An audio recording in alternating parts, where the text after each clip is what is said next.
Okay, so this is going to be a super quick and short guide on how to sequence your PowerPoint so that the slides will transition automatically.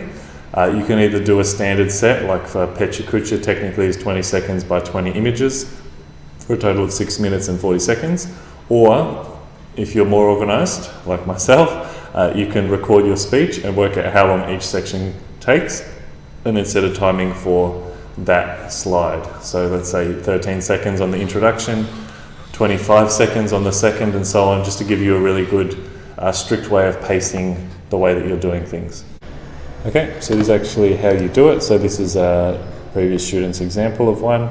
We're going to go to transitions. You can do it in animations from memory, but it's a bit annoying. Like if you can set up some animations, you can do it in their duration and so forth, but transitions is where you want to be. If you really want, you can put a sound on it, which would be annoying. The duration is the length of the transition. So basically this left-hand side is just telling us what you want to have happen in between.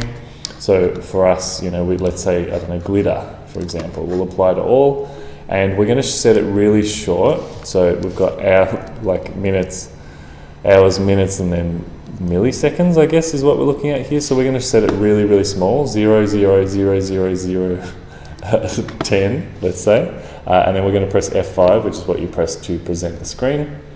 And what we're hoping, if it's worked, which it has, is that we've got the transition that we set, and it's 0.10 seconds changing. So you want to set it really short first, just so you can double check that it works, and then you can obviously change it to what you like. So more realistically, you might have probably 20 seconds would be a good one, or let's do something small. Let's do, 6 seconds, for example.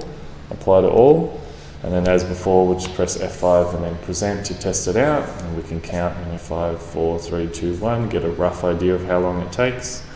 And obviously then, once you've set it all up, then the question is, how long does it take you to get through the content, and how tightly do you want to sequence it, I guess. So that's how it works. Have a play around, see if you want to do transitions. Couldn't hear the sound, but maybe you could. And I wouldn't recommend using sound anyway, but it's an option if you really want to. But that's how you set up sequence PowerPoint slides with timers.